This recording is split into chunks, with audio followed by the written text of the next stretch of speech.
Bem, nós temos refletido aqui desde a sexta-feira, pode pôr aí o slide, sobre os 500 anos da reforma. Eu acho que está no slide anterior. É o que tem sacerdócio universal de todos os crentes. E é interessante, irmãos, porque o Doni começou a falar sobre aquilo que eu quero falar essa manhã. O Senhor nos libertou dos nossos pecados. Foi o texto que nós lemos agora, em Apocalipse 1. O Senhor nos libertou dos nossos pecados e nos fez o quê? Reino e... Para o quê? Para o quê? Para servirmos a Deus. Aonde nós servimos a Deus? No mundo. É no mundo, é no mundo. Então, obrigado, pastor Doni. Foi o Senhor que te mostrou, que revelou essa verdade. Opa, vamos lá, tem que dar a batidinha. Vamos ver se funciona. Opa. Você me ajuda aí? Sacerdócio universal de todos os crentes. Vamos lá. Ok? Beleza. Aponta para onde? É para cá? Vote. Está voltando? Me ajuda aí, pastor. O senhor quer?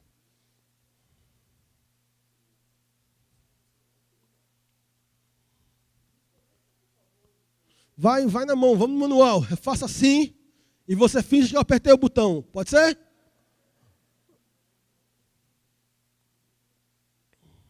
Beleza? Está indo aí?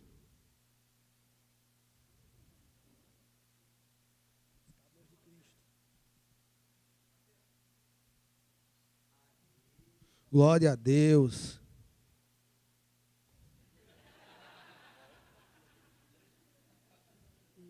Irmão, pode avançar aí, para a glória de Deus. Então, queridos, o tema que a gente vai refletir essa manhã é sobre sacerdócio universal de todos os crentes. Quem aqui conhece Cristo? Quem aqui recebeu o Senhor como Salvador de sua vida?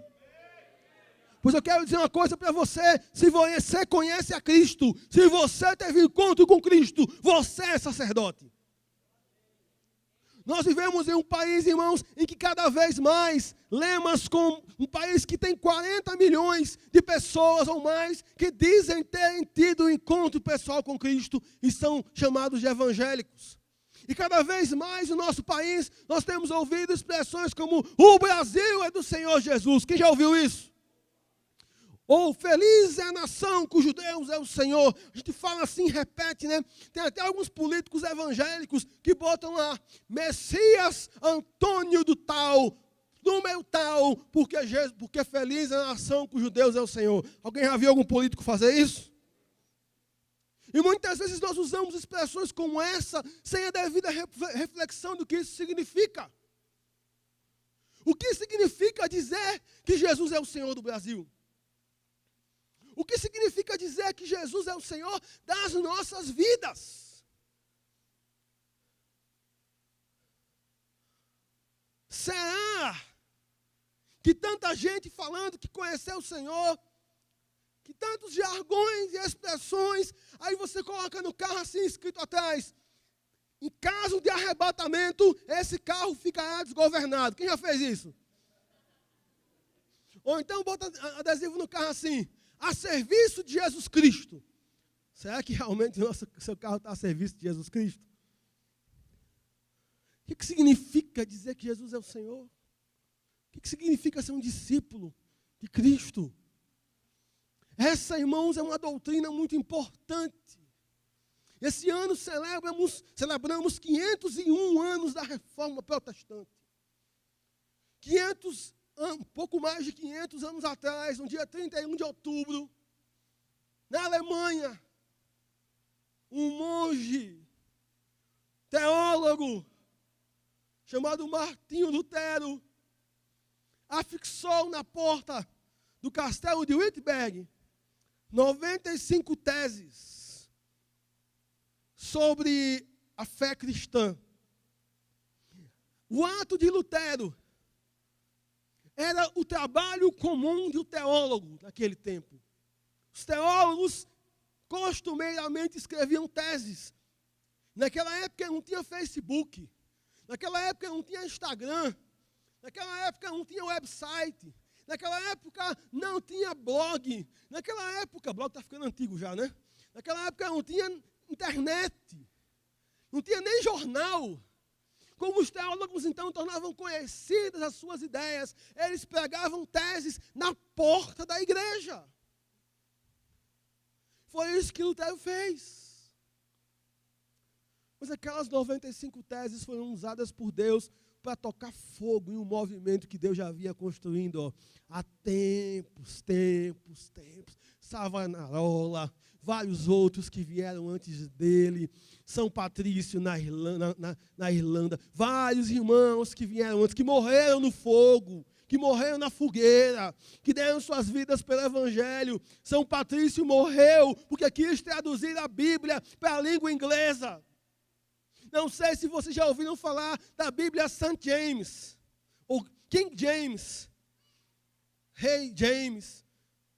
Essa Bíblia, irmãos, é o trabalho que Patrício iniciou. Depois o Rei James foi lá, sob o patrocínio dele, o trabalho foi concluído. Mas Patrício morreu porque começou um movimento popular para que a palavra de Deus fosse conhecida pelo povo. Se você não leu ainda, eu quero recomendar para você o livro Heróis da Fé. Se você não é daqueles que gostam de ler, não tem problema. No YouTube tem os áudios de cada capítulo. Então, se você é como eu às vezes gosto de ouvir mensagem enquanto eu estou no banho, enquanto eu me arrumo para sair. Porque eu estou tomando banho, estou me arrumando, mas o meu ouvido está ligado, e meu coração está sendo edificado. Então eu ouvi quase todos os capítulos de Heróis da Fé enquanto eu tomava banho e me arrumava para ir para algum lugar. Então eu ia me arrumar e tal. 20 minutos, 15 minutos cada capítulo de áudio. Então o tempo ali de tomar um banho, se arrumar, comer alguma coisa, dá para você ouvir. Então se você de repente não tem tempo de parar, abrir um livro, ler, pega o YouTube, coloca lá Heróis da Fé. Anota aí, Heróis da Fé. Aí você vai ouvir a história de Martinho Lutero, de Savonarola e de vários outros, de Calvino, de John Wesley. Meus homens que oravam 2 a 3 horas por dia. Martinho Lutero costumava dizer assim: há dias em que eu tenho muita coisa para fazer.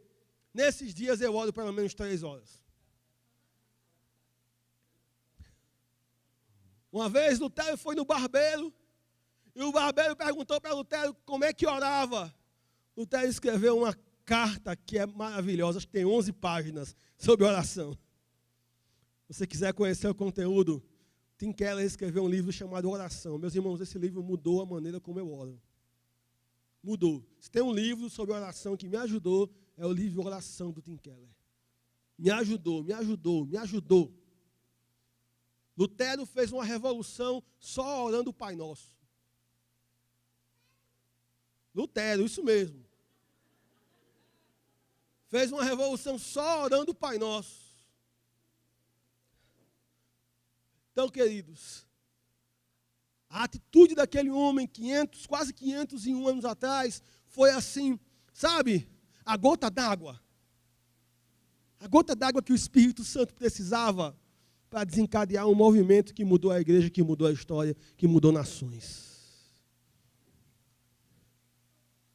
Mudou nações inteiras. E nós somos filhos desse movimento. Pega a sua Bíblia aí. Agora, por favor, abra a sua Bíblia. Me diga aí que língua está escrita aí. Qual é a língua aí que está na sua Bíblia? Qual é? Diga aí para o seu irmão, é português. Diga assim, não é latim não. É português. Sabe por que é português? Porque 500 anos atrás, um homem se trancou dentro do castelo, por anos a fio, Lutero, escondido do Papa, que queria matá-lo, traduzindo a Bíblia. E ele dizia assim, Jesus Cristo tem que falar alemão tão bem, que até a pessoa mais simples vai entender o Senhor Jesus. Isso desencadeou um movimento de tradução da Bíblia, e hoje nós temos a Bíblia em muitas e muitas línguas do mundo, missionários dando a vida para traduzir a Bíblia, como o meu irmão Ronaldo Lidório, que gastou anos para traduzir a Bíblia para o idioma concomba, lá em Gana, na África, e muitos outros. João Ferreira de Almeida, que foi pioneiro na tradução das Escrituras. Meus irmãos, Deus usou Lutero para começar esse processo. Sabe por que a gente pode louvar e adorar com essa liberdade, e não assim o pastor virado para o púlpito de costa para nós? Por causa da reforma.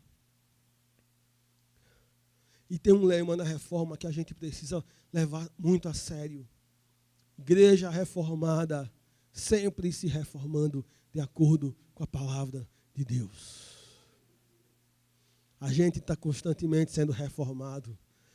A reforma do Capão Redondo começa com a reforma da igreja. Primeiro a igreja muda, depois o Capão muda.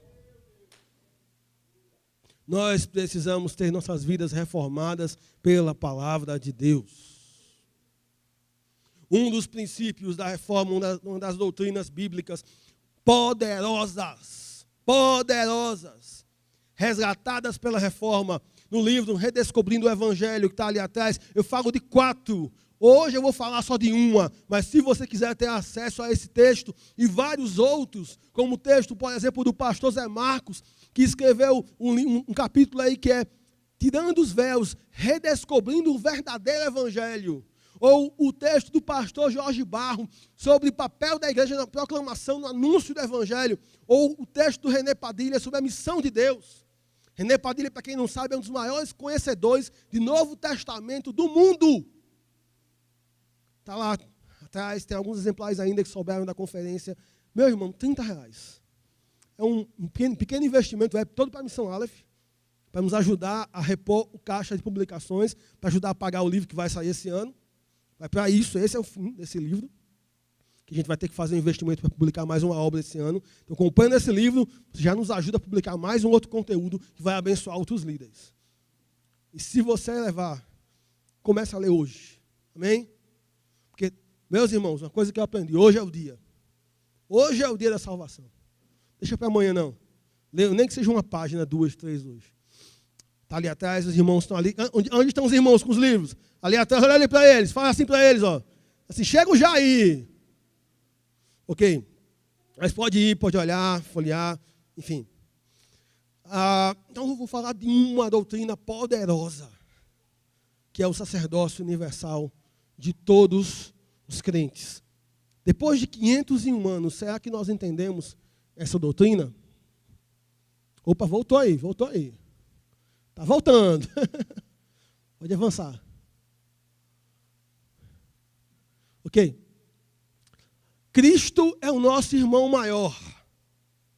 Ele é o primogênito dentre muitos irmãos, não é? Primogênito dentre muitos irmãos. A palavra diz que Jesus morreu para ser primogênito dentre muitos irmãos. Jesus é a primícia da nova criação. Em Cristo, Deus está fazendo um povo. Não sei se você conhece aquele texto, aquele que está em Cristo é nova criatura. A tradução correta não seria essa. A tradução correta seria: quem está em Cristo é nova criação. Deus está fazendo uma nova criação. Deus está chamando para si um povo. Deus está edificando um povo na história. Esse povo, meus irmãos, não existe em função de si mesmo. Esse povo não existe simplesmente para receber bênção, para receber vitória, porque infelizmente, queridos, no passado nós cantávamos hinos que falavam do nosso papel, como por exemplo, eu quero trabalhar para o meu Senhor. Mas hoje nós cantamos que a minha vitória tem sabor de mel. Mas Deus está edificando um povo para si, zeloso de boas obras. Um povo que participa da missão de Deus. Deus está agindo na história. Como a Nauzira pregou aqui ontem, Deus não é um velhinho, cansado. Não, Deus é um Deus vivo, poderoso, soberano, dinâmico, ativo. Jesus disse, o meu Pai trabalha. E eu também trabalho. Porque eu vejo o que o Pai está fazendo. E eu me uno a Ele no seu trabalho. Sabe por que a gente está aqui para trabalhar? A gente está aqui para trabalhar. Nós estamos aqui. Fala para o seu irmão, a gente está aqui para trabalhar. Eu quero trabalhar para o meu Senhor. Estamos aqui para trabalhar. E todos os cristãos, sabe o que quer dizer a palavra cristão? Pequeno Cristo. Será que você é um pequeno Cristo para o Capão Redondo? Quando você passa na rua, o povo fala assim, olha que pessoa parecida com Cristo. Quando você vai na padaria, a mulher fala, poxa, que pessoa, que homem parecido com Cristo. Quando você vai na escola, alguém fala, que adolescente, que moça parecida com Cristo. É isso. Ser cristão é ser pequeno Cristo. Nós não só anunciamos uma mensagem, nós mostramos com a nossa vida que essa mensagem nos transformou. E todos aqueles que são cristãos participam da glória e da dignidade que correspondem a essa relação como reis e sacerdotes. Eu não sei você, querido. Eu conhecia Jesus quando eu ainda era muito pequeno. Alguém me chamou para ir no culto, eu fui lá com o irmão. Na hora do apelo, eu não sabia nem direito o que eu estava fazendo, mas eu fui para frente. Eu acho que eu fui a única criança que me entreguei a Cristo naquela manhã. Comecei a pregar e tal, me chamavam de missionáriozinho. Mas na minha adolescência, comecei a lidar com alguns apelos e todos nós, quem é adolescente aqui? Você sabe do que eu estou falando, os hormônios não se convertem, né? Hormônio não. Levanta a mão só os adolescentes assim. Bem alto, eu quero ver a mão. Ajuda eles, Jeová, ajuda eles. Porque o hormônio não se converte, não é isso? Então, na minha adolescência, eu me afastei dos caminhos do Senhor. Foram os piores anos da minha vida. Quase me tornei ateu. Eu dizia que eu era agnóstico. Cria em Deus, mas não tinha fé nenhuma, religião nenhuma. Mas, meus irmãos, no fundo, sabe aquele vazio? Sabe aquele vazio que só Deus pode preencher? Um dia eu dobrei o meu joelho nos pés da minha cama. E disse, Deus, se o Senhor existe, me mostra o caminho certo. No outro dia apareceu um irmão que sempre ia lá em casa, tipo assim, sabe aquele irmão que vai na sua casa às 7 horas da manhã?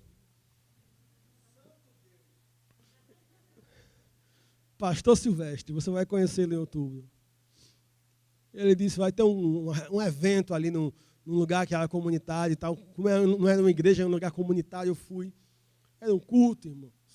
Aquele culto teve uma peça de teatro tão mal feita. Sabe aquela peça de teatro que é o pessoal enrolado com lençol, uma toalha na cabeça? Mas foi ali. As escamas caíram dos meus olhos. Deus usa pessoas ordinárias, comuns, para fazer obras extraordinárias. Aqueles irmãos não sabiam, mas naquela peça de teatro tão simples, tão assim pouco rebuscada, naquele lugar, o evangelho entrou em meu coração, meus olhos se abriram, eu entendi que precisava de Jesus. Naquele dia, eu tive um encontro com Cristo. Ainda tive um tempo confuso na minha fé, em que eu vivia dentro da igreja um tempo, mas tinha também pecados secretos. E eu chegava na igreja, os irmãos diziam assim, que cabo abençoado, ô menino crente. Mas eu sabia como era a minha vida de pecado. Mas um dia, num retiro de carnaval, não sei como é que está a sua vida, mano. Não se afasta da comunidade, não. A cura está na comunidade. A restauração está na comunidade. Não sei que pecado você cometeu. E não sei para quem eu estou falando isso. Eu sei como você, até que fundo do poço você chegou. Talvez você está aqui essa manhã dizendo, cara, eu sou o cara mais indigno do mundo. Talvez ninguém aqui sabe disso.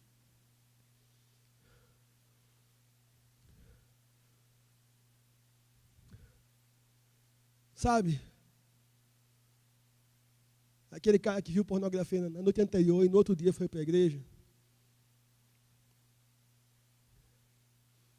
Deixa eu dizer uma coisa para você, meu irmão, minha irmã. A cura para você está aqui. A restauração para você está aqui. É na comunidade que nós somos curados. É na comunidade que nós somos restaurados. É na comunidade que nós somos avivados.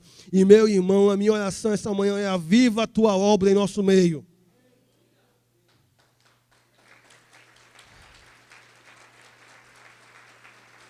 Num retiro de carnaval, o pregador daquela noite fez um apelo. Eu fui quase me arrastando para o púlpito. Naquela manhã, querido, naquele momento, queridos, eu já tinha feito um compromisso, tipo assim, 2 meses atrás, mas naquele momento foi um momento decisivo, que eu abri mão da vida de pecado, em que eu me entreguei radicalmente a Cristo. Naquele mesmo ano, Deus me chamou ao ministério.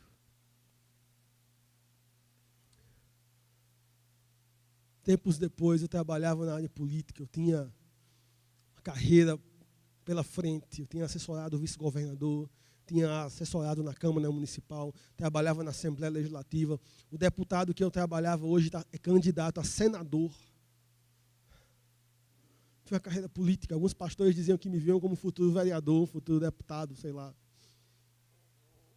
Mas quando o Senhor me chamou ao ministério, eu me entreguei para servir no bairro mais violento da minha capacidade. Para servir no bairro, sabe, quem já se sentiu estigmatizado por morar na comunidade? Sabe aquele bairro que, quando você espreme as páginas do jornal sobre o bairro sai sangue? É esse bairro. É esse bairro que eu fui morar como missionário, mas eu tive que abrir mão da carreira política. Eu fui recebido como missionário. Já contei essa história aqui. Sim. E Deus me levou para trabalhar pela fé, vivendo de ofertas, no bairro mais violento de Natal, e começar um movimento com igrejas para transformar aquela região. Eu não sabia onde Deus ia me levar. Porque a missão é assim, você nunca sabe onde vai terminar, você só sabe onde vai começar. Então, querido, essa manhã eu quero falar com você sobre chamado, sobre vocação. Essa doutrina, ela não é uma doutrina estática, ela não é uma doutrina para estar em livros acadêmicos, ela é uma doutrina que diz respeito diretamente a você.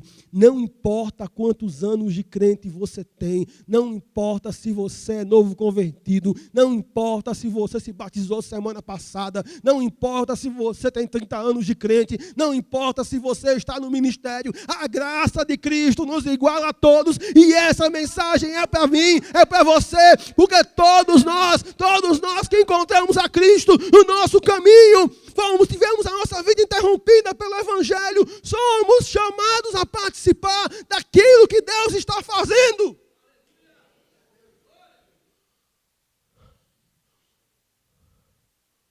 Ok, pode passar, meu irmão.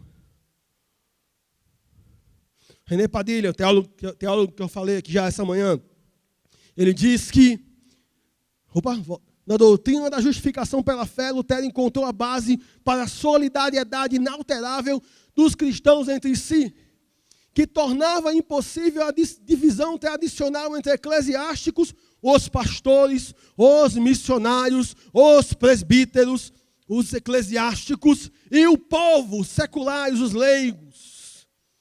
Parafraseando Gálatas 3:28, não existe nem sacerdote, nem leigo, nem pároco, nem vigário, nem ricos, nem pobres, nem beneditinos, nem espiritanos, nem freis menores, nem agostinianos, porque não está em questão ter este ou aquele estado, ter este ou aquele grau, ou esta ou aquela ordem. O que está em questão é estar em Cristo.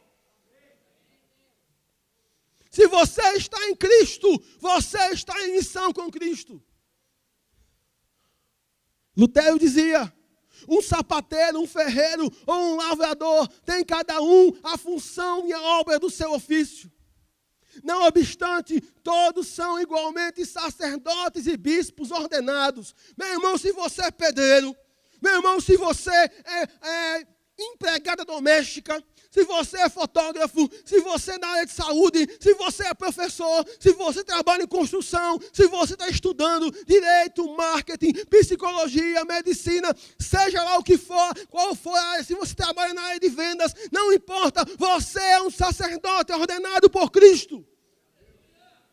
A nossa primeira ordenação acontece no ato do batismo. Quando nós somos batizados, confessamos publicamente a nossa fé em Cristo, descemos as águas, subimos ali, com a declaração diante de todos, do discipulado, do caminho do discipulado que decidimos seguir. Naquele momento nós fomos ordenados ao ministério. Você está no ministério tanto quanto eu.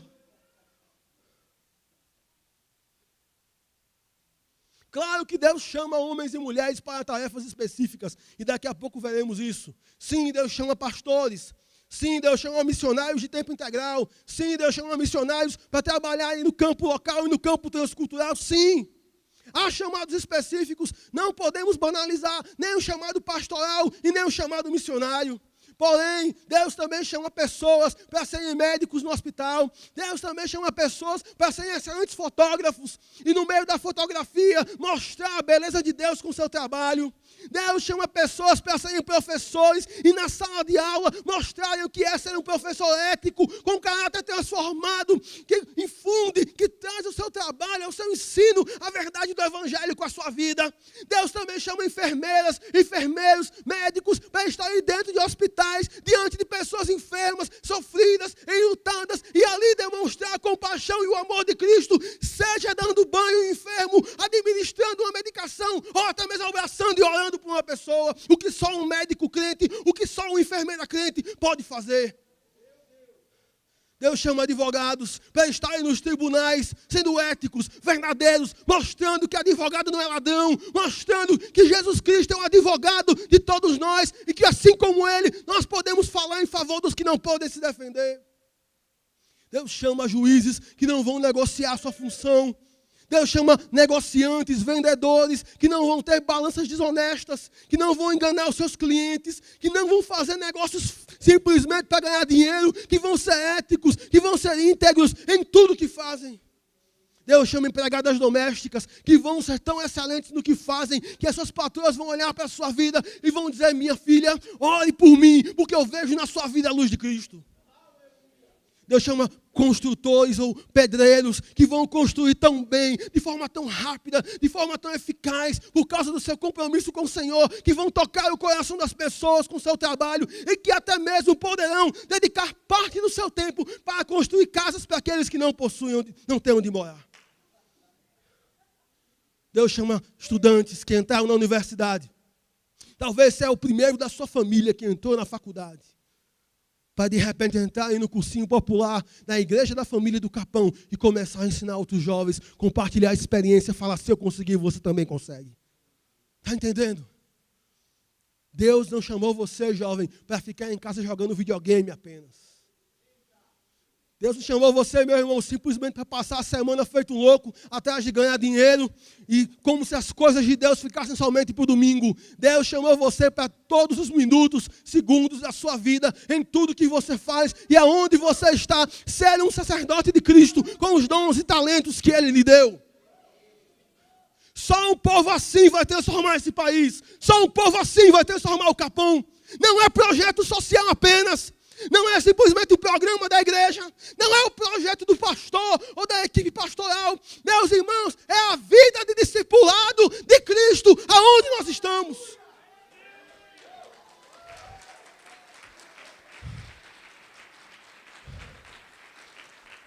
E mais uma vez o Padilha diz: a reforma não foi apenas a redescoberta de que o justo viverá pela fé, que é um aspecto central do ensino evangélico sobre a salvação, né? As 5 solas. Não sei se você conhece, só Cristo.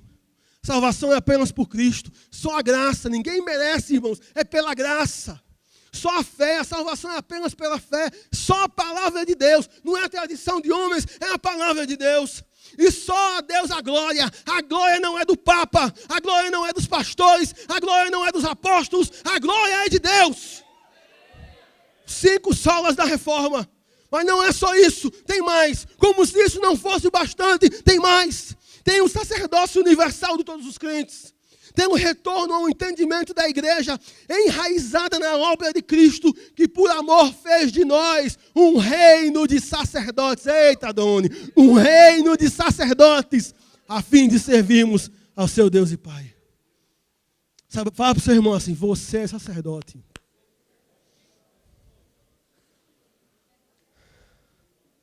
Diz assim, não importa quantos anos você tem de crente, você é sacerdote. Diz assim para ele, se tem alguma coisa errada na sua vida, fala para ele, se tem alguma coisa errada na sua vida, se conserta hoje, para exercer o sacerdócio que Deus tem para você. Aleluia! Aleluia! John Yoder, um pastor pouco conhecido por nós, mas que deixou um legado incrível. Yoder diz que, infelizmente, irmãos, fala assim comigo, de novo, infelizmente, a maior parte da reflexão nossa, evangélica, quanto ao sacerdócio de todos os crentes, ficou só nisso, reflexão. A gente crê, não, todo mundo é sacerdote. Aleluia, eu sou sacerdote. A gente sai daqui, esquece isso, vai fazer qualquer outra coisa. Não pode, diga assim para o seu irmão, não pode ficar só na reflexão. Diga assim, como é que você sua vida amanhã? De 8 horas da manhã. Infelizmente muito ficou só na reflexão. E não resultou em estruturas para implantar a visão apostólica. Diga assim, isso é uma visão apostólica. Sabe por quê? Porque a igreja é apostólica. Jesus disse aos seus apóstolos, e por consequência a todos nós, assim como o Pai me enviou, eu também vos envio. A palavra apóstolo quer dizer enviado.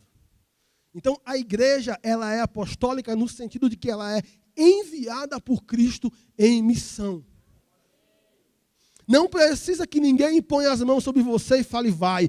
Meu irmão, Jesus já disse, assim como o Pai me enviou, eu também vos envio. Então diz para o seu irmão assim, vai.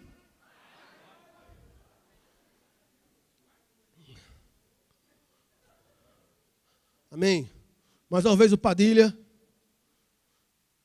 Não, pode voltar, está voltando, pode ir em frente. Avançando, está voltando. Okay. O que aconteceria, pensa comigo, o que aconteceria se em nosso país 40 milhões de evangélicos compreendessem isso? O Brasil tem 200 milhões de pessoas, isso é 1/5. Imagine se 1/5 da população brasileira, 40 milhões de pessoas, 20% da população brasileira, entendesse o fato de que quem é discípulo de Cristo é chamado a se envolver ativamente na missão de Deus. O que aconteceria se essas pessoas, 40 milhões, entendessem que todo discípulo de Cristo é chamado a exercer sua vocação na presença de Deus, sob a autoridade de Deus e para a glória de Deus? O que aconteceria? Mas vamos diminuir isso. Dizem, eu não sei se isso é verdade, não tenho comprovação técnica de que isso é verdade, mas eu ouvi esse ano num congresso, que eu posso repetir, porque eu ouvi alguém dizer, que de cada 100 habitantes da periferia de São Paulo, 51 são evangélicos. Não sei se isso faz sentido. Eu não moro aqui. Vamos dizer que seja 20, de cada 100, 20, de cada 100, 30. De cada 100 pessoas, sei lá, 40. Quantos cristãos tem aqui nessa igreja hoje, essa manhã? 200? Mais que isso? Meus irmãos, o que aconteceria nessa rua, no nosso entorno, em nossas famílias, no nosso trabalho, se cada um aqui essa manhã, não importa o seu trabalho, você pode ser aposentado, louvado, se você é aposentado, Deus está te dando o segundo tempo para o tempo integral no ministério. Se você é aposentado ou vai se aposentar, leia virando o jogo no segundo tempo da vida. Se você está aposentado, Deus te deu um segundo tempo. Não é para ficar curtindo, não, deitado numa rede, né? meus netos, minhas netas. Não, também isso. Você pode dedicar o segundo tempo da vida para o tempo integral no ministério. Se você é estudante, que legal. Aleluia.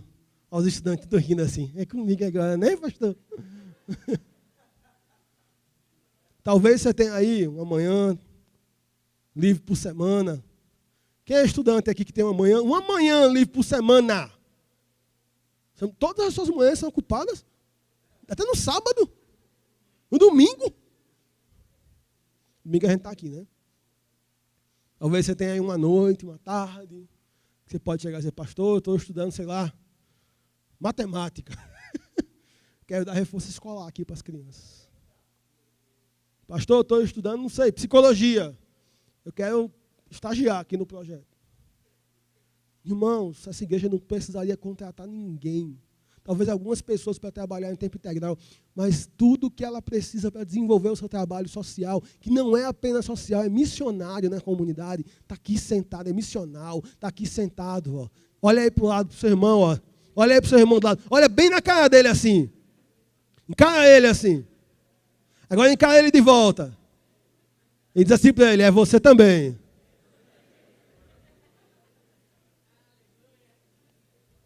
Tudo que essa igreja precisa está sentado aqui, ó, nos bancos.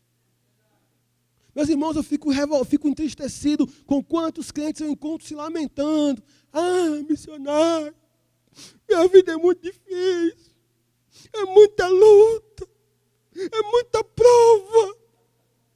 Desde o dia em que eu aceitei Jesus missionário, eu saí da igreja, o cão estava na esquina assim, disse, vou te pegar. Como é que é a canção, Paulo? Quem antes eu era prego, o diabo e o martelo, agora eu sou o martelo, quem bate nele sou eu, né? Meus irmãos, eu fico entristecido quantos cristãos eu encontro confusos com o pecado. O que você está fazendo da sua vida? Quantos jovens seduzidos pelos apelos do Facebook, pelos apelos do YouTube, da TV, do cinema, ou dos colegas, meus irmãos. Quantos crentes que levantam suas mãos para louvar a Deus, mas que quando abaixam suas mãos e saem, suas vidas não condizem com aquilo que cantam no culto de domingo. Se você não é comunidade de Jesus, vamos trabalhar isso no Congresso da Aleph. Se você não é comunidade de Jesus, de segunda a sábado, você não espere que seja no domingo. Está entendendo?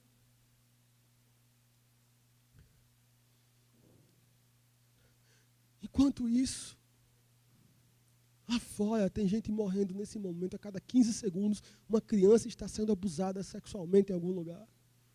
O irmão me falou aqui de uma criança que chegou num projeto social com a mão queimada, pregada, os dedos pregados assim na mão.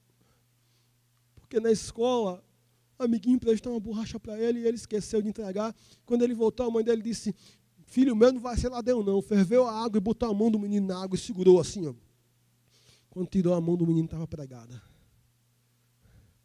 Aqui.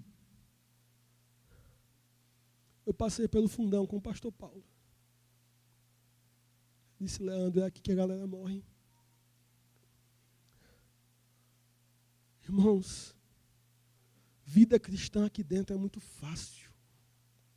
Pular, cantar é muito fácil. É bom, é gostoso, é renovador, mas não basta. Se nossa adoração aqui não redunda em missão lá fora, tem alguma coisa errada. Adoração leva a missão e missão leva a adoração. É um ciclo contínuo. Se esse ciclo é interrompido, tem alguma coisa errada. Por várias vezes Deus rejeitou a adoração do seu povo. Amós capítulo 5. Povo adorando, cultuando, louvando. E Deus fala assim, parem! Eu não aguento mais o barulho dos seus cânticos. Eu tenho nojo. Que eu quero a justiça. quero é que justiça corra como o rio que não seca. Sabe o que Deus quer no Capão? Justiça, que justiça corra como o rio que não seca. A gente vai cantar, a gente vai pular, a gente vai se alegrar, mas a gente vai abraçar a criança que é abusada lá fora. A gente vai cantar, a gente vai se alegrar, mas a gente vai sair para entender como a gente pode fazer uma diferença na vida de jovens nesse bairro, com os dons que a gente tem. Não é esperando alguém trazer alguma coisa de fora, não. É olhando o que a gente tem. Moisés só tinha um pedaço de pau na mão. Deus disse, Moisés, toca a água, o mar se abriu. O menino só tinha 5 pães e 2 peixes. Jesus falou, beleza, é só isso que eu preciso. Para de olhar para o seu tamanho, olha para o tamanho do Deus que você serve. Coloca sua vida, o que Ele lhe deu nas mãos dele. Meu irmão, começa, dá um primeiro passo, veja onde Ele vai te levar.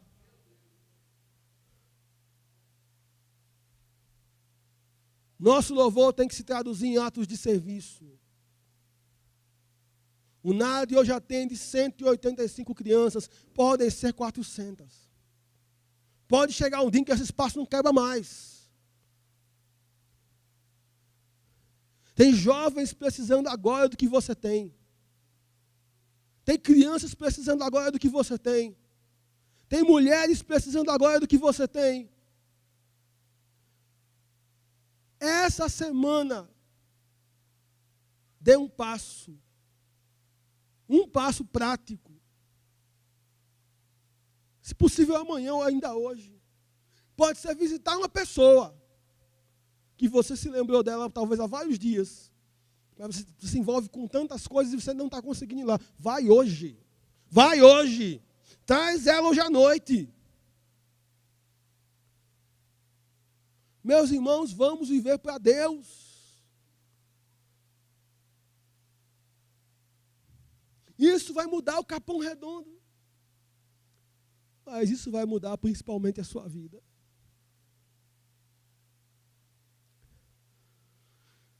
Eu estava pregando numa igreja uma vez, e uma moça me procurou e disse, Leandro, eu era de uma igreja onde meu pai era o pastor. Vai contando os cargos. Eu era a secretária da igreja, tesoureira, do Ministério Infantil, do Ministério de Missões, do Ministério do Louvor. Ela tinha uns 7 cargos. Eu pensei assim, não tem mais ninguém na igreja, a irmã tem os cargos todos. Aí ela falou assim, eu casei, vim para essa igreja. E não consigo me enxergar aqui, que aqui já tem o Ministério do Louvor, já tem os diáconos, o pessoal vem, faz tudo tão organizado. Já tem o Ministério Infantil, já tem o Ministério, já tem tudo organizado. Eu não encontro um lugar para mim aqui. Falei, opa, qual é a sua profissão mesmo? Eu sou enfermeira. Sempre que eu encontro enfermeira, eu disse, um médico, eu falo, sabia que grande parte dos meus colegas missionários foram enfermeiros ou médicas. Ou médicos ou enfermeiras. Alguns, como John Wesley ou William Carey, tiveram que aprender a força enfermagem para ajudar as pessoas no campo. John Wesley andava com uma maletinha cheia de remédio, onde ele ia. Tem alguma coisa que você gostaria de fazer aqui? Ela falou, tem. Eu gostaria de fazer um projeto onde seria assim, a gente trabalharia com adolescentes e gestantes, aí no final do projeto, cada uma receberia um enxoval, a gente faria o acompanhamento pré-natal mensal, a gente conseguiria médicos, faria palestras, evangelizaria e discipularia cada uma delas. Eu disse, maravilha, tem uma comunidade que fica a 5 minutos daqui, vamos lá. Chegamos na comunidade, fizemos uma coisa que qualquer igreja pode fazer, uma pesquisa. Essa igreja, eu creio que tem uma pesquisa aqui da comunidade. Então você pode dizer, pastor Paulo, e aí? No final procura ele e fala assim, todo mundo no final procurando o pastor Paulo e o pastor Doni falando, e aí? O que a gente faz agora? Amém? Tem que pegar a senha, né? Procura mesmo, irmão. Não deixa esse homem sair daqui hoje, não. Sem falar com ele. Compromisso feito? Amém? Quem não vai deixar o pastor Paulo sair sem falar com ele hoje ainda? Levanta a mão. Amém, pastor? Tem trabalho até umas 2 da tarde. Amém? É pela causa do reino. Tem um ali que continua com a mão na mão, irmão. É glória a Deus. Procura mesmo. E aí, queridos, ela falou. nós somos a comunidade, fizemos uma pesquisa e descobrimos uma coisa. Aquela comunidade havia umas 150 casas, casebres, né, casas. Fizemos uma casa de alvenaria, porque uma outra igreja começou um trabalho e conseguiu casas para eles. Depois eu falo sobre isso, outro dia, quando eu vim aqui. Mas, enfim, fizemos a pesquisa de 150 famílias. Sabe quantas adolescentes gestantes tinha, irmãos? Sabe quantas? Quem dá mais? 55. Alguém quer dar mais? 90. 100. Quem dá mais? Uma para cada casa, 150. Tinha só 5, irmãos. Imagina se a gente não faz a pesquisa. A gente consegue os médicos, a estrutura, o recurso. Aí faz o projeto, aparece só 5. Um olhando para o outro assim, né? Aí a gente fala, povo do coração duro. Não. Só tinha 5. Ia ser 100% de sucesso com 5. A gente não ia saber. Eu disse, Isabelle, que era irmã, né? Só tem 5. Mas tem 700 crianças. Sei lá, muita criança. Eu acho que sai do chão assim, irmão. Eles mudaram, começaram a fazer as manhãs alegria. Iam lá para a comunidade, professores, gente da área de saúde, estudantes, adolescentes, irmãos mais velhos, brincar com as crianças embaixo dos pés de pau. Sabe o que é pé de pau? As árvores. Tem que traduzir, né, pastor Paulo? E aí, daqui a pouco tinha 80, 100 crianças ouvindo historinha bíblica, cantando música, sendo educadas, ouvindo, recebendo lanche, sendo amadas. E que é isso? É como a Nauzeia falou, sai e ama, sai e ama. Deus amou e deu, é isso. Deus amou e deu. Sai e faz, sai e ama. Ataque de amor no Capão Redondo. É isso. Não precisa de muita coisa, irmãos. Depois vai vir a parte mais elaborada, mais técnica, e o NAD já tem isso, glória a Deus, e é só construir em cima disso, desse bom alicerce que já existe. E aí, sempre tem uma criança que olha no fundo dos seus olhos, e ela diz assim, tia, amanhã vocês vêm? Ele só ia voltar quando? No outro sábado. Começaram a ver o templo da igreja fechado, só abria para os cultos de oração. Decidiram ir na escola que os meninos estudavam, pegaram os pedagogos e professores. Quem é professor aqui? Levanta a mão. Professor, pedagogo, gente da área de ensino. Olha aí quanta gente para trabalhar. Glória a Deus, aleluia. Os professores da igreja, né, se revezaram para dar reforço escolar àquelas crianças. E aí foram na escola e disseram, a gente quer os piores, os que dão trabalho. A criança levantou a mão, mesmo. Faça pedagogia e no futuro você vai poder. A gente quer os piores, os que não aprendem, os que não leem. Ok. Foi para o projeto aquelas crianças. Final do ano tinha fila. De pai querendo botar a criança no projeto. E os pais dizendo assim, pastor, não sei o que o senhor fez não, mas continue que está funcionando. Começaram a escola de balé, começaram o taekwondo, começaram o reforço escolar, começaram a escolinha de futebol. O prédio anexo da igreja foi todo pintado, se transformou no Instituto Viva a Esperança. Do mais idoso ao mais adolescente, aquela igreja se converteu à missão de Deus. E ela começou a ser os pés e as mãos de Jesus para servir sua comunidade, especialmente as crianças mais pobres e suas famílias. Meus irmãos, naquela igreja hoje tem um vidro assim na parede, ó, porque tem um culto de domingo, mas no sábado de manhã tem 200 crianças ali dentro, 100 apenas no balé. Tem uma academia de balé dentro daquela igreja hoje. Os pais das crianças começaram a vir. Creginaldo, isso mesmo, o nome do cabo é Creginaldo. Entregou sua vida ao Senhor Jesus, foi enviado para o centro de recuperação. A igreja o apoiou. Quando ele voltou, ele começou a trazer outros e outros e outros. Esses dias a igreja decidiu fazer o culto do projeto no dia de feriado. Feriado, os crentes de Natal vão para a praia. A igreja estava lotada, não cabia nem uma muriçoca de gente da comunidade. O dono do mercado se tornou mantenedor do projeto. O dono da farmácia da esquina virou mantenedor do projeto. As pessoas da rua começaram a dizer, tem alguma coisa diferente acontecendo com essa igreja. Essa igreja está mudando. Os crentes começaram a viver experiências novas com Deus. Porque, meus irmãos, quando a gente vai, a gente pensa que é a gente que vai dar. Mas é a gente que recebe. Porque a gente conhece uma parte do caráter de Deus, que nós podemos jejuar 40 dias e 40 noites. Não vamos conhecer, que é o caráter cheio de compaixão do nosso Deus. Precisa pôr o pé na lama, precisa abraçar pessoas, precisa tocar pessoas, precisa sentir cheiro ruim, precisa encontrar, como um irmão encontrou lá no bairro, uma criança com mais de 100 bichos de pé no corpo. Sabe o que é bicho de pé? Quem sabe o que é bicho de pé? Pegar a irmã, pegar a criança com um alfinetezinho lá, ó, esterilizado, uma enfermeira crente. Sabe o que o enfermeiro crente pode fazer? Passar uma tarde tirando o bicho de pé de uma criança. O menino saiu igual um queijo suíço, todo esburacado.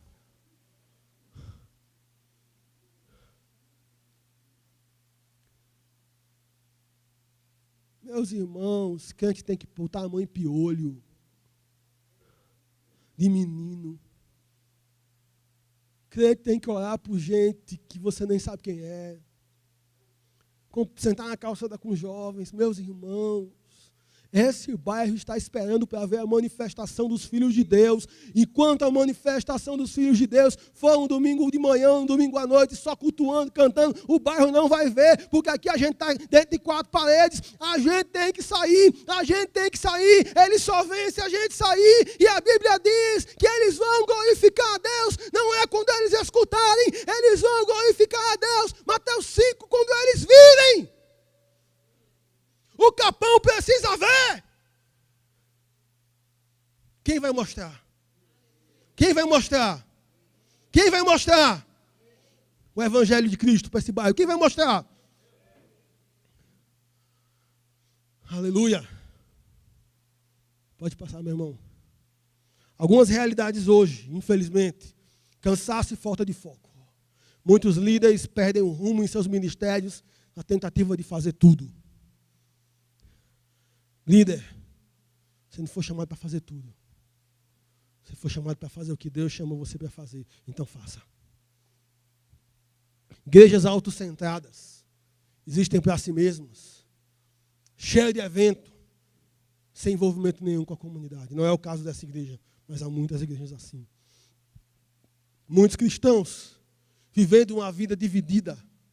A vida da igreja, do domingo, com seus cultos e programações, e todo o restante da vida secular, como se Deus não tivesse nada a ver com isso. Sabe o que acontece? Acontece isso.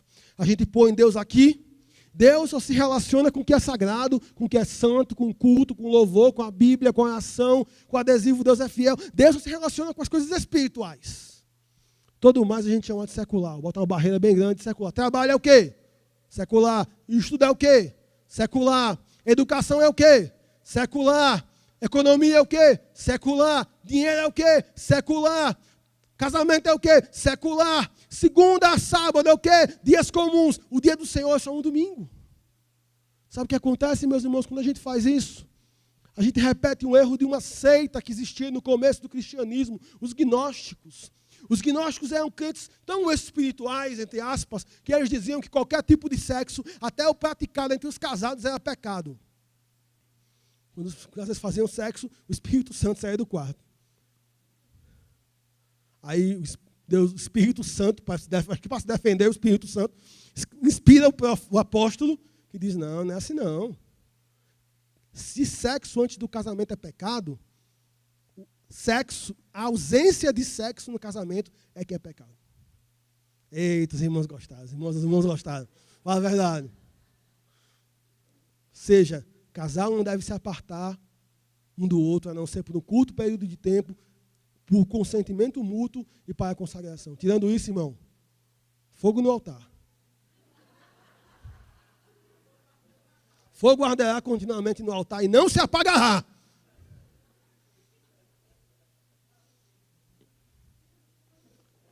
Mas os gnósticos eram tão espirituais, entre aspas, que eles diziam que Jesus Cristo não podia ter vindo em carne, não podia ter ressuscitado.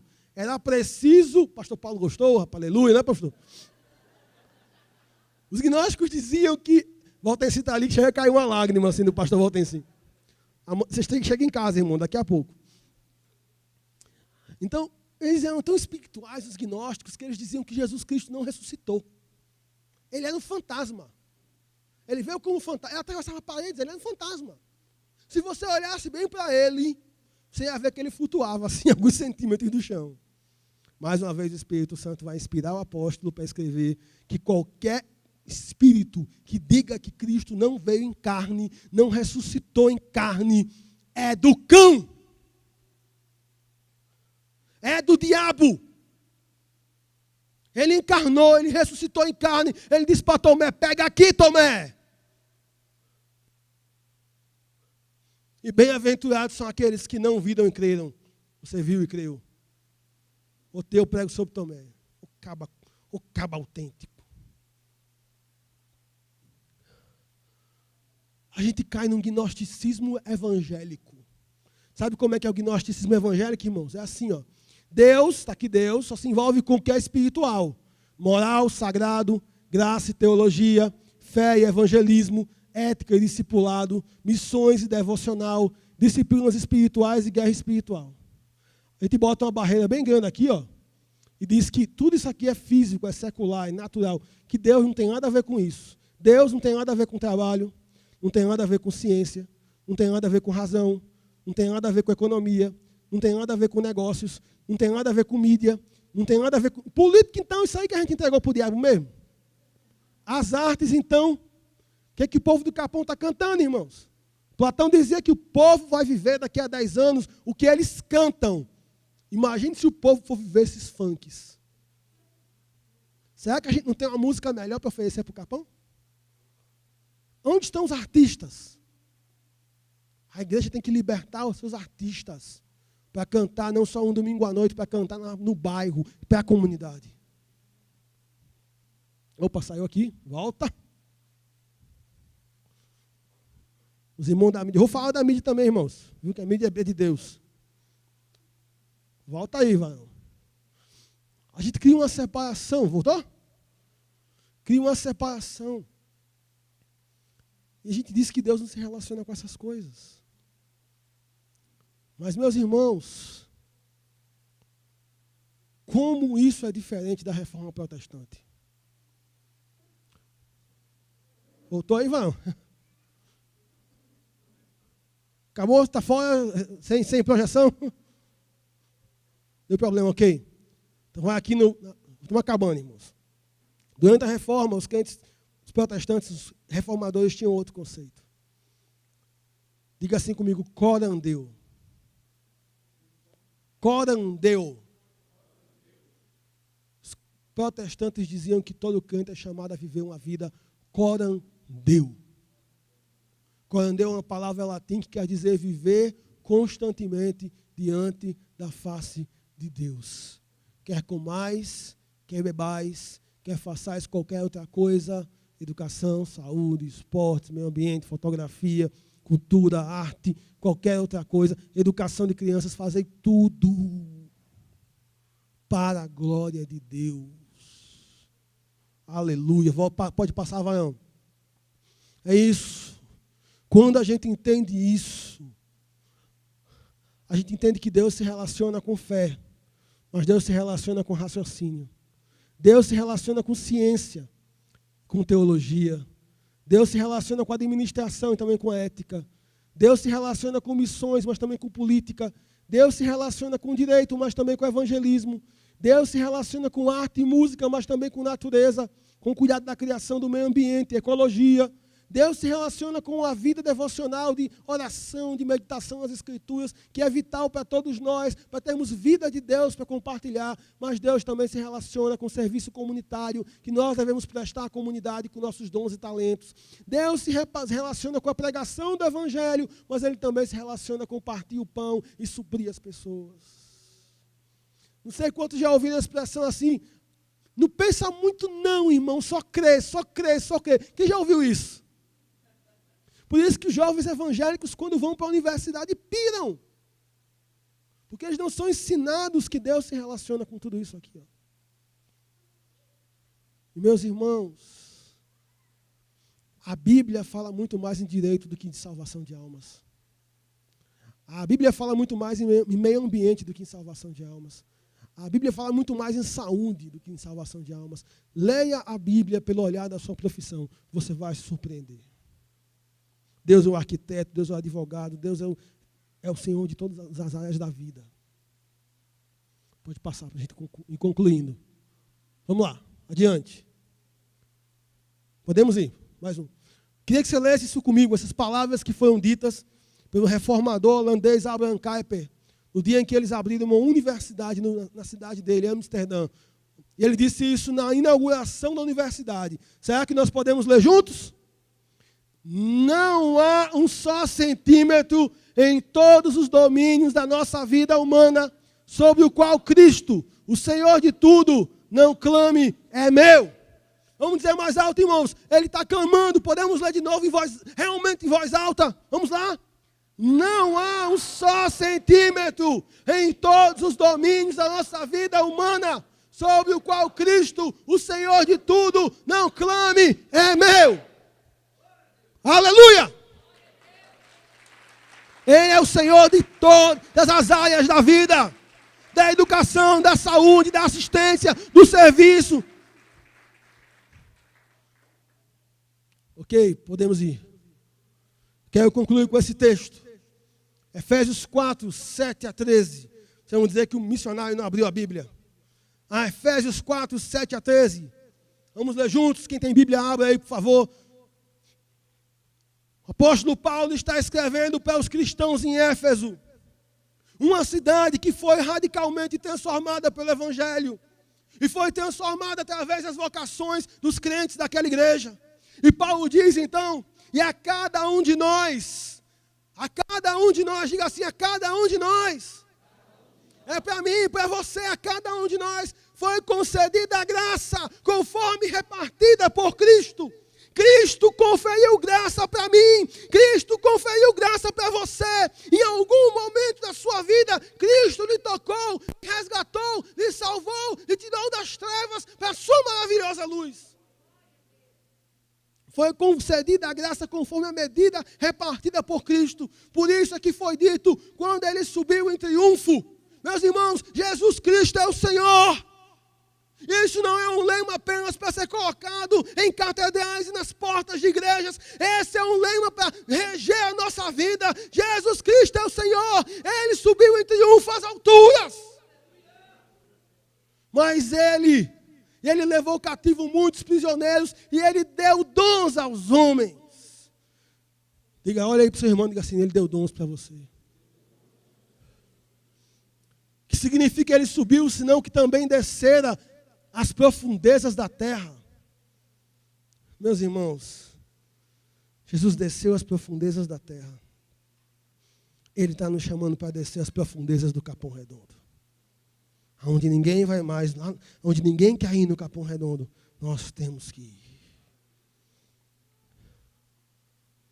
Aquele que desceu é o mesmo que subiu acima de todos os céus, a fim de encher todas as coisas, cada área da vida humana, todos os aspectos da vida, nada, nenhum aspecto fica de fora do senhorio do Senhor Jesus. Pode passar. E ele designou, diga assim, ele designou. Ele chamou alguns para apóstolos, outros para profetas, outros para evangelistas e outros para pastores e mestres. A liderança da igreja. Chamou alguns para a liderança da igreja. Alguns aqui, vocês sabem com o que eu estou falando, vocês são a liderança. Vocês têm reunião de liderança. Vocês lideram funções, ministérios, pequenas famílias. Ele chamou alguns para essa função. Porém, esses têm um propósito. Pode passar uma vez. Não, passaram, voltou aí. Voltou com força, mais um. Isso. Pode voltar. Papel dos líderes. Ele chamou com qual papel? Com o fim de quê? Preparar quem? Então, quem é que participa da obra de Deus? Quem? Todos. A liderança não é quem faz a obra de Deus. Ela quem? Todos. Os santos. Cada um pode ser novo convertido. Você pode ter se convertido ontem. E você pode ter 30 anos de crente. A graça iguale a todos nós. Para que o corpo de Cristo, diga assim, eu faço parte do corpo de Cristo. O corpo de Cristo seja edificado até que o que, irmãos? Vamos ler juntos ali, até que todos alcancemos a unidade da fé e do conhecimento do Filho de Deus e cheguemos à maturidade. Quem quer chegar à maturidade aqui, irmãos? Meus irmãos, se dependesse de mim, dependesse da minha mãe, até hoje eu estava em casa, sem lavar um prato. Mas eu casei, agora eu tenho responsabilidade, tenho minha casa. Esse é o papel dos líderes. Levar cada crente a ser maduro. Quem quer chegar à maturidade aqui? Maturidade é aquele estágio em que Deus pode usar a sua vida para transformar a vida de outros. Chegar à maturidade atingindo, diga assim, eu quero atingir a medida da plenitude de Cristo. Esse é o nosso chamado, é o chamado para o discipulado. Eu vejo irmãos e irmãs aqui essa manhã que ouviram essa mensagem, que Deus está falando com você. Não sei qual é a sua função. Ontem a gente ouviu que Davi, ao final da vida dele, cumpriu a missão que Deus tinha para ele. Que Jesus, ao final de sua vida e ministério na terra, disse, Pai, eu cumpri a missão que o Senhor me deu e o Senhor foi glorificado por isso. Jesus falou, assim como o Senhor me deu uma missão, também dei uma missão para eles. Deus deu uma missão para você. Qual é a missão que Deus tem para a sua vida? Eu queria convidar o Ministério de Louvor aqui. Qual é a missão que Deus tem para a sua vida? Sei que a hora já está avançada. Mas, meus irmãos, nós não podemos ouvir uma palavra como essa sem tomar uma decisão. O que você vai fazer com os dons e talentos que o Senhor te deu? Agora está quente, já esteve frio. Várias coisas nos incomodam. O calor nos incomoda e o frio também nos incomoda. Mexe com a nossa emoção, mexe com a nossa vontade de ficar num canto mais arejado. Não sei como é que está a sua emoção nesse momento. Mas eu queria que você fechasse os seus olhos aonde você está. Não saísse daqui sem fazer essa oração. Não perdesse essa oportunidade. Onde você está, feche os seus olhos. Pense um pouco naquilo que o Senhor está chamando você para fazer. Eu não quero... Talvez o Senhor está chamando aqui alguns. É possível. O Senhor está lhe chamando para servir a Ele em outro lugar, em outra cultura, ou em um lugar distante.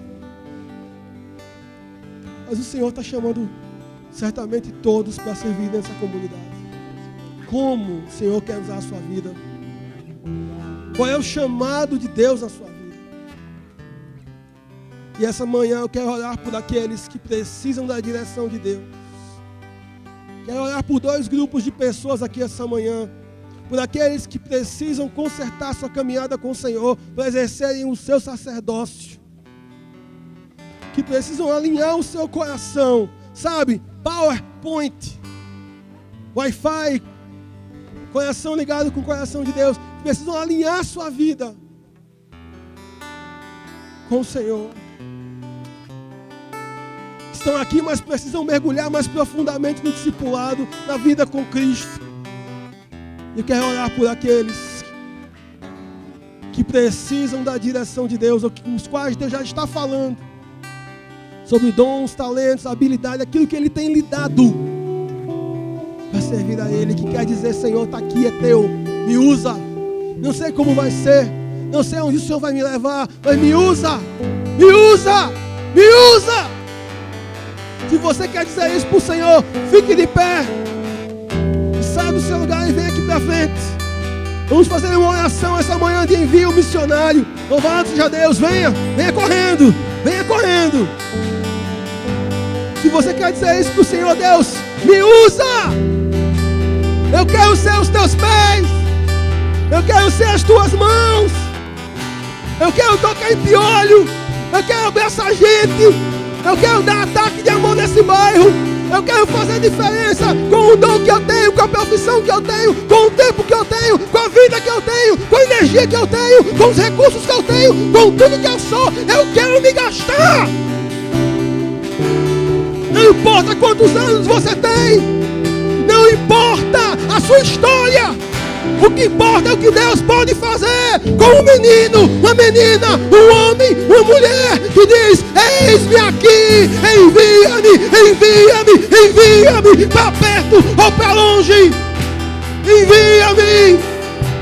Se você pudesse, ajoelhe diante daquele a quem você está se apresentando, o Senhor da glória, o Rei dos reis.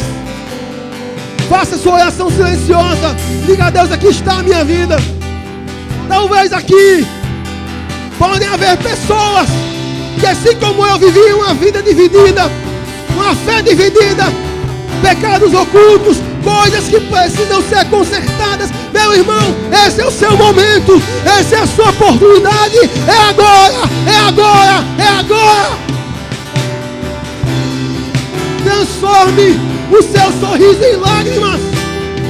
Humilhai-vos, humilhai-vos na presença do Senhor e Ele vos exaltará. Obrigado, Senhor, por essa manhã. Obrigado pelo teu chamado que recebemos no dia em que entregamos nossa vida a Cristo. Nos ajude a considerar seriamente o teu papel para nós dentro do teu corpo. Nos ajude a enxergar, nos ajude a discernir, nos ajude a discernir, Senhor. Nos ajude a perceber, nos ajude a escutar. Queremos ouvir a tua voz. Senhor, use a nossa vida, use nosso ministério, use nossa profissão, use nosso tempo, use o que nós temos.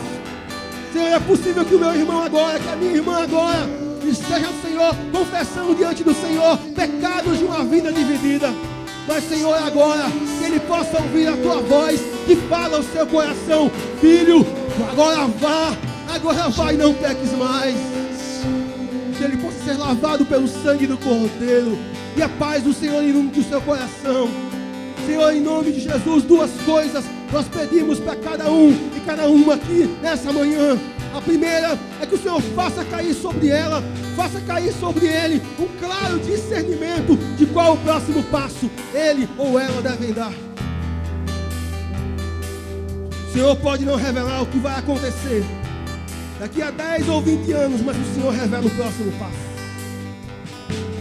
E a segunda coisa que nós pedimos ao Senhor é para que o Senhor inunde o coração dele, é para que o Senhor inunde o coração dela de persistência, para continuar andando na direção que o Senhor está trazendo. Povo sacerdotal, povo missional, povo que serve, povo que ama, povo que abraça, povo que vive para a glória de Deus. Senhor, que a nossa segunda-feira não seja igual, que a nossa semana não seja igual, que a palavra secular saia do nosso vocabulário e nós possamos viver tudo para a glória de Deus. Para que ao final de nossos dias possamos dizer: Senhor, de todo o nosso coração, já não sou mais eu quem vivo, é Cristo quem vive em mim. Levanta missionários, missionárias, levanta profissionais, Senhor, homens e mulheres, jovens, Senhor, que o Senhor vai usar. Faz uma obra tremenda no Capão, através da vida de cada um, e aviva a tua obra através do serviço e da missão. É a nossa oração, em nome de Jesus.